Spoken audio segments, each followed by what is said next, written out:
She's saying that they were planning to assassinate President Trump and gave the green light.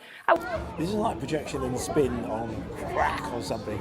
Steve Bannon, sorry, I'm just bringing it to you, don't shoot the messenger, is now claiming that the raid on Mar-a-Lago for the former guy taking documents which weren't his was an attempted assassination attempt.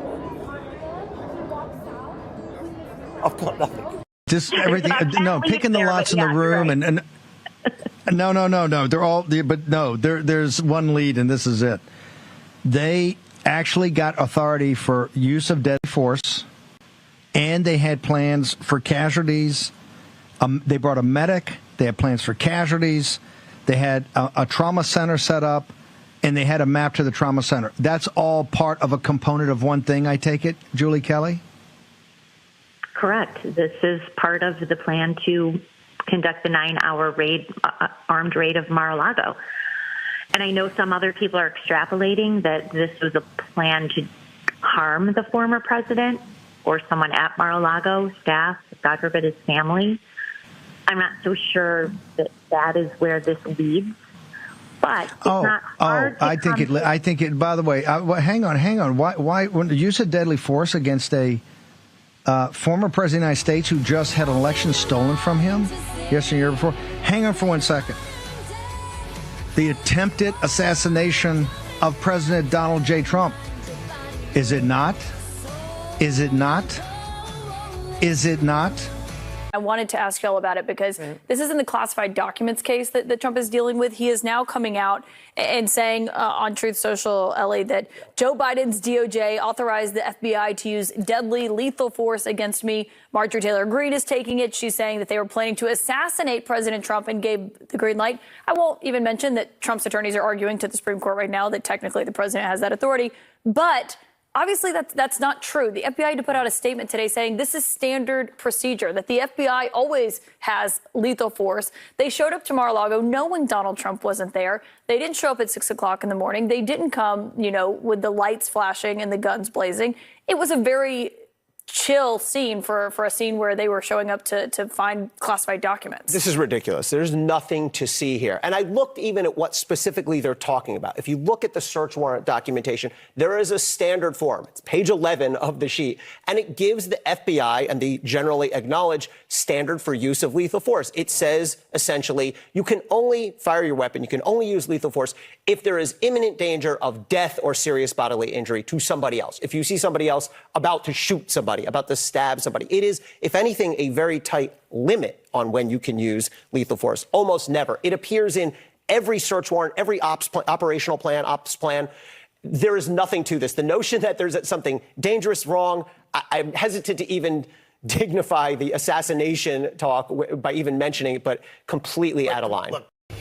What happens after Donald Trump wins? What's next for America?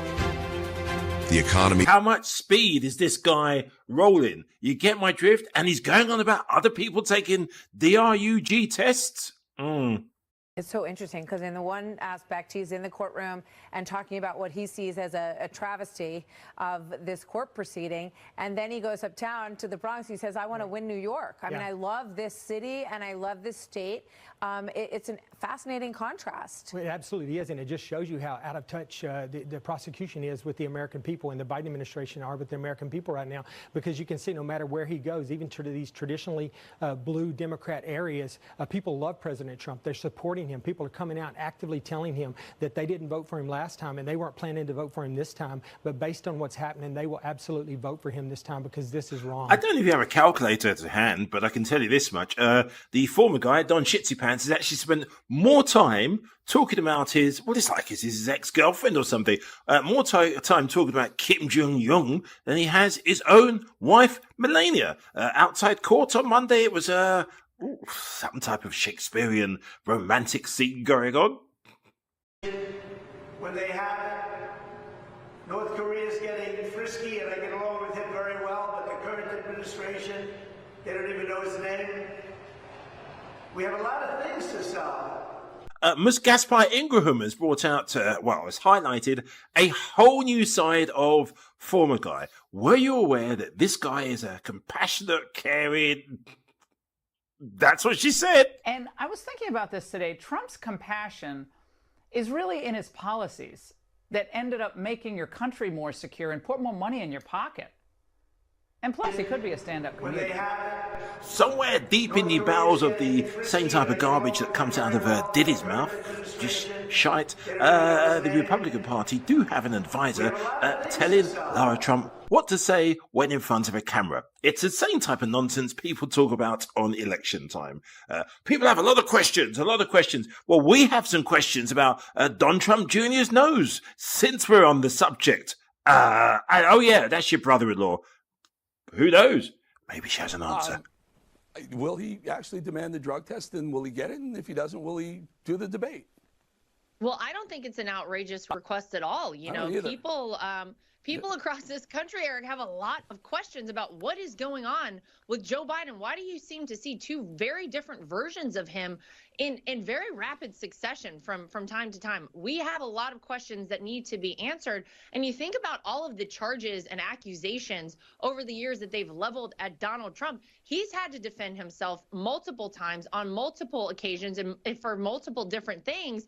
Why not now with Joe Biden? All we want is fairness, and we want that across the board. We want fair elections. A word beginning with C. Clown. Well, what were you thinking of? Okay, Costello. This is the tale of how CNN described Costello, which was Trump's key witness, and how Hannity and Sanity, Clemity, right up the backside of Don Shitsy Pants, poor what a stink, describes this said same. Any other C word that we can think of? Oh, comedian. That wasn't the caveat, we don't know what the jury thinks, and we need to say that over and over again. At least in the courtroom, that wasn't what came through because he was stepping on himself. It wasn't just the objections. At one point, Susan Hoffinger, the prosecutor who was doing the cross-examination of him, was asking a question, and he spat out, "Speak into the mic." And the jurors, two of them looked at each other when he did that. So I don't know how much of that counter-narrative came through. I understand what you're saying. I think the client was very happy, but I think what the defendant is happy with and what the rest of his team is happy with is not always the same thing. That's all I'm... In order why? To salvage this train wreck? Well, the prosecution, they're now at this late hour, they're going to need a lot of help.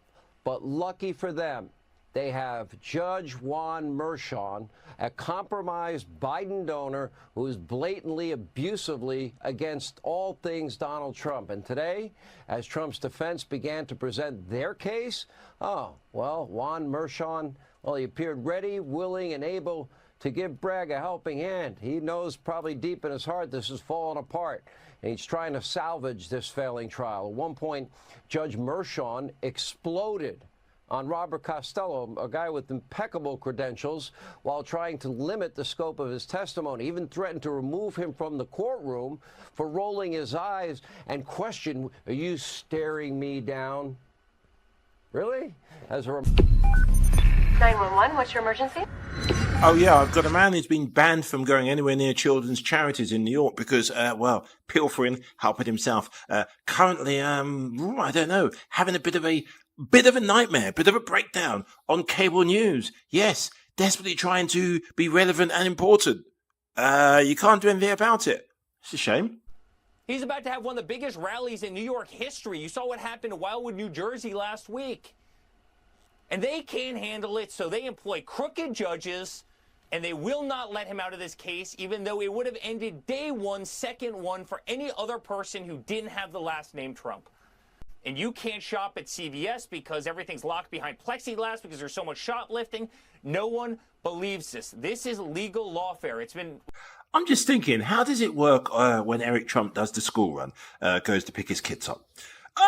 Your daddy stole money from other kids. Other parents, you're the father that steals money from children's charity. Whinge, whine, whinge, whine. Does Eric Trump ever look in the mirror and think, what a loser? Let me put it in context, Sean, and their whole tactic is to embarrass and confuse people. But this is $130,000 from 8 years ago, and they have charged my father with 34 felony counts. right? While they shut down all of New York, every morning they shut down the FDR Drive on the way down. Then they surround the courthouse for literally blocks and blocks with the biggest law enforcement presence you've ever seen. Then they close the FDR on the way uptown. You have every single DA in New York, the top brass of the DA's office. They're all sitting there. They're all giggling. It's just a shame that that great man right there has to sit through this nonsense. He's a great president. He's a great person. He's a great father. And this country deserves a lot better than this nonsense. Sorry to put this over and on you, but would you like what is known as a real shit sandwich? You would? It's nothing to get excited about, I promise you.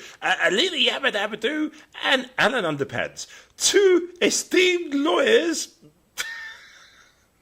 that Trump thinks are the piece de resistance when it comes to representation. You pays your money and you deals with the garbage that comes with it. Seriously.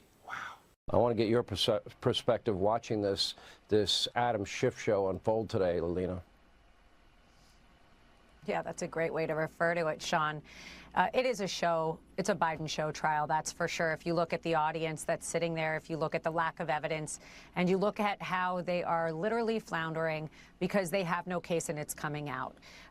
You know, there was something that occurred to me today, and I was speaking to some people, and I'm sitting there listening to this.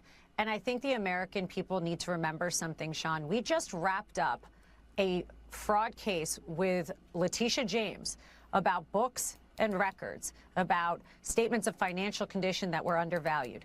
And here we are, and they've taken the same issue and tried to stack a civil issue for a... I rolled my eyes when the judge made some rulings that were absurd. Any first-year evidence student would understand that he was making biased rulings in favor of one side. I stared him down, but Costello didn't. He acted like a normal witness, and the judge went berserk. The judge violated Trump's constitutional right to a public trial by kicking the media out of the courtroom. I don't know why.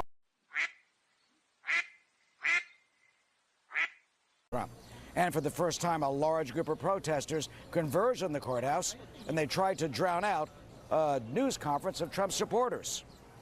Federal candidate for president. And I have an amendment. It was an amendment that was made in order by the Rules Committee under Speaker Johnson. Costello was trying to hide his contempt for the court, but the judge had such a thin skin that he threatened him. He said he would strike the testimony and hold him in contempt if he rolled his eyes again. You have a constitutional right to roll your eyes and to stare at anybody. It was a... Listen, I think the whole thing's crazy. They're going to delay the thing for a week. I was about to literally go to the airport to fly up to New York to be in court tomorrow, thinking that tomorrow was going to be closing arguments. Now they want to delay it a week, and that's the purpose. My father's 100% right. They want to do whatever they possibly can to keep him off the campaign trail. They understand that Donald Trump on the campaign trail is a positive thing for conservatism, for Donald Trump, and a really bad thing for Joe Biden. They know they have to hide Joe Biden in their basement, and it's the opposite for Trump. So as long as they can possibly delay this, I'm surprised the prosecution's not calling random witnesses that have nothing to do with it. Just by the way, like they did with Stormy Daniels, 2 days of testimony for a documents case that was clearly just designed to hold Trump up and to try to embarrass him. The whole thing is a sham. The whole thing is ridiculous. It's falling apart before their very eyes. Again, they're hoping that in a New York court with a stacked jury, a biased judge, and a long holiday weekend where I'm sure the media will be hounding them and putting pressure on them to make sure that Trump doesn't get off as he should. That's what's going on right now, and that's what it's designed to do. Marco Rubio, he of no principles. Basically, you can call Marco Rubio somebody who's FOS. You can literally, well, in the same way that Trump pulled to pieces Ted Cruz, wasn't particularly flattering about Marco Rubio. Rubio wasn't particularly flattering about Trump, but that's all in the past because now he's just desperate to be one of those people in those ill-fitting suits with a red tie standing behind Trump's backside as he farts and walks into court. While he does, he waits for his application to be accepted. Yes, you are officially a bootlicker, Marco Rubio. He's coming out with this type of garbage. I would say 12, maybe 13 Democrats have appeared on Meet the Press in the last year under this host. Not a single one of them has been asked the question of whether they will accept the election if Trump wins, no matter what.